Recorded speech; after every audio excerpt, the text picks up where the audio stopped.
body shaming, a concept I'm all too familiar with. And for those who are not familiar with the description, or for those who are not sure, body shaming is the act of subjecting someone to criticism or to mockery, just because of how they look or how they present themselves. And this can come in many forms.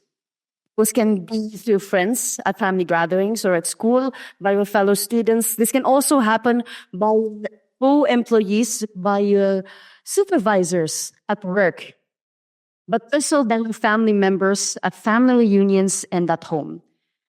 Times where the intent to body shame is there, but there's also often times where that intent is not there, and it just happens to a tactless joke, or it happens to the lack of mindfulness, rather. That regardless of that, it doesn't mean that body shaming doesn't hurt. It doesn't mean that it won't and doesn't affect us emotionally. And if ever you have been body shamed, I feel you. I too have experienced body shaming or being body shamed myself in school to some extent, but even more so in pageantry. Specifically back in 2022, when I joined Miss Universe Philippines for the second time. And trust me when I say I'm not the only beauty queen that has experienced being body shamed in pageantry. Now, pageantry has evolved with the years. So let's have a little backstory. Pageantry was introduced by the Americans in the Philippines, and back then it started as a carnivore queen in the 1950s, with the purpose of attracting foreigners and of promoting our own agricultural products. Back then, what was known as a beauty contest, which was described as being an event where women compete against each other, rather being judged under what was then known as beauty parameters, that beauty contest has then evolved into beauty pageant. There is a difference. And beauty pageant is defined as a legitimate platform, an experience where culture and collective meaning are not just debated, but created. And contrary to what some people might think, pageantry isn't just smiling, standing in heels, in a shimmery gown, waving left and right. It is part of it, but it is nearly scratching the surface. It really isn't just glitz and glamour. Pageantry has transformed into an experience where it's no longer just about how you look. It's now also about how you speak, about social issues, about advocacies, how you can represent your community, your province, and your country, along with other aspects of cultures and even brands. And women joining pageants in the Philippines can now shape this narrative around women being intelligent and strong too. And being a beauty queen really is, as Pia Wurtzbach hinted in her final answer at Miss Universe, job. But it's both an honor and a responsibility. A responsibility of being able to speak up, being able to debate, being able to bring people together in action and in conversation about social issues or advocacies close to heart. In my case, self-love and marine conservation. In Pia's case, HIV awareness. And now that allows pageant girls, pageant queens, women in general to be treated as individuals with substance, rather than objectified and exploited. But on the flip side of that, contrary to what other people might know, or what people might not know, nowadays, pageantry will put you under a microscope, with the audience at the lens. Pageantry may have evolved, but not necessarily the beauty standards that go along with it. And being under the microscope, the eyes of every pageant viewer, the public, it exposes so much of yourself. You have very limited control as to what is being exposed about you. Pageantry can be a platform where you can show your own growth, where you can show the best of yourself and what you can be for others. But there will also always be people who will use that platform and expose your insecurities. And one of the amplifiers of all this negativity is social media. But this, of course, depends on the person behind the screen of the phone that you're now carrying in your hand. But this is where, of course, social media, who can be tagged in comments, who can be sent messages that only try to convey what people don't like about you, what they think is wrong about your body. They try to point out your insecurities using the power of social media. Every times, not just making you aware of what you already know, but creating new insecurities within you. Papayat ko muna. Ang taba mo, hindi sa pageant. Because shit with that one.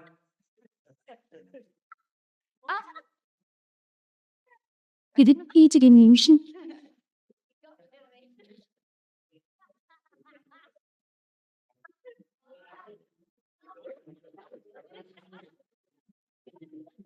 Beauty bodybuilder. And perhaps my favorite, elephant body of vomit emoji. I'm allowing myself to be emotional about this. And I hope you will allow me to do the same. These are some of the typical comments that I've gotten throughout my decade of pageant experience. I am more composed. Stomach takes one breath sometimes. And these comments are comments that I sometimes still get to this very day, even when I'm not actually active in the pageant scene. But now let me reclaim my narrative. I am not here to play the victim. I'm here to share my story of how my mindset was able to help me overcome. And I'm going to share that with you too. Overcoming, I've come to realize, is not the mere absence of these negative comments. Overcoming is also not about wanting to change other people's opinions about you. Let me tell you a little story. Back in 2022, when I wanted to join Miss Universe Philippines for the second time, You can't. there was a fire and ambition in me that really moved me to want to join again, to really bet on myself. You're crazy. Sometimes it's a feeling that's inexplicable. But this time, there were seeds of insecurities already. And every negative comment that came my way only watered those seeds of insecurities and gave them more life. So you can't. I would avoid the comment section. I would pretend that those negative comments would not exist. I would still read some. And Sometimes those things can't be avoided. If you are tagged in a comment, it becomes a notification. If you want to check your DMs, sometimes those negative comments from people are there. individual. I even once got an email about this. An email where I was being body shamed. Unity. And I could not take the body shaming anymore. So I opted for non-surgical treatments to somehow change my body to fit the standards that those people were placing upon me or that I felt society was placing upon me. And And those non-surgical treatments Lead worked really well. innovation. I must say, I was able to lose centimeters in measurements throughout my body. But along that, I also lost my healthy self-perspective. I would cry in front of the mirror because I no longer recognized the body that I was in. And the reason because of that is because I did those treatments with the wrong intentions and the wrong mindset. And now overcoming, the way I see it, was about keeping that voice in your mind and in your heart the kindest despite of what people tell you. And overcoming also comes through knowing that you have intrinsic worth. Your worth is innate, and it is something that no one can take away without your permission. You have value no matter what people say or think about you. And your intrinsic worth has nothing to do with other people's opinion about you or their tendencies to compare you.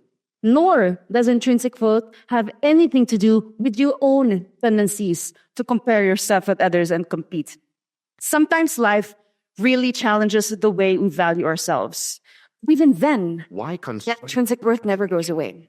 And every challenge in life now becomes an opportunity for us to be able to further develop and strengthen how you value your worth. And this will somehow be a guiding star every time life poses a challenge that you need to overcome. Overcoming is not an end goal. It is a process.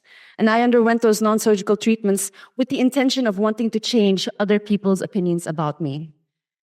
And that's why I feel my mind could not embrace the sudden changes that my body was going through because of those non-surgical treatments, because I did them for the wrong reasons.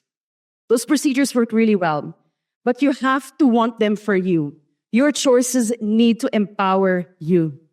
That, I think, is moving with the right intentions and the right mindset. And I admit I might not have had the best mindset when I re-entered pageantry in 2022, but that didn't change anything about my following statement. Pageantry is a powerful platform. Pageantry repeaters, in my case, 3 Peters, would not be joining over and over if this was not the case.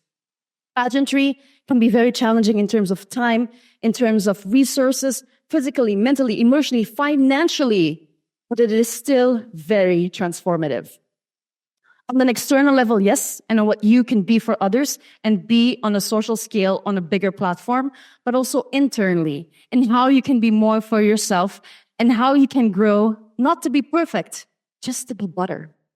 And the platform has allowed many women to reclaim and reshape their narratives and their stories, to show that we are more than what you see on stage, to be able to share our human and relatable experience to each and every one of you in the hopes that we may find collective strength in that. And the stage that I stand on today is an extension of that platform to share my message.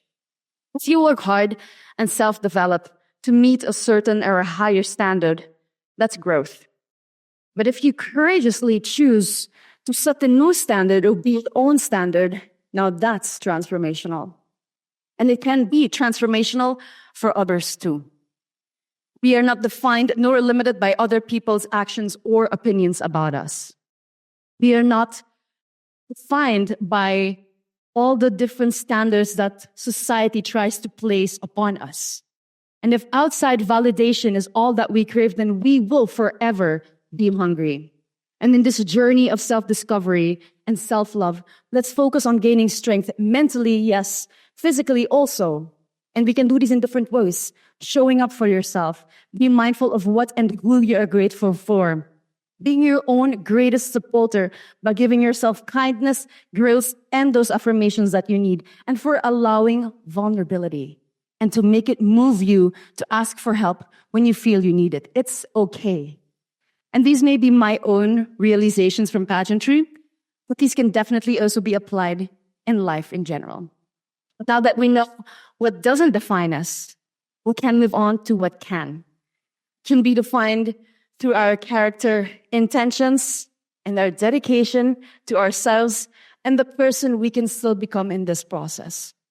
May our forever journeys of self-discovery always move us to let life's trials and tribulations shape us and not break us. To move with the right intentions for ourselves, but also for the people that walk with us through life. And to do what is right for us and that better version of ourselves waiting behind the door of every challenge. Allow me to ask, raise of hands, have you ever been body shamed or bullied before? Oh, I'm hearing a yes. Thank you for that participation. Now, follow-up question. Definitely you were bullied by someone else, but have you ever been bullied or body shamed by yourself? And even louder, yes, here. Self-depreciating thoughts can be the culprit of anxiety, of self-doubts, and so many insecurities that we may have. And you too might look at yourself in the mirror and think that there might be something wrong with the way that you look or present yourselves. Whether this is influenced by others' opinions or the insane standards that society sometimes places upon us. And these may all manifest, even when we originally didn't think that there was anything wrong with us. Reminder, that voice in your head and in your heart is powerful. Use it kindly. And before we part ways today, I'll leave you with one of my favorite quotes, paraphrased. There is nothing in this world that can hurt us more than our own voice. But there's also nothing more in this world that can heal us more than our own voice. Thank you and daghang salamat.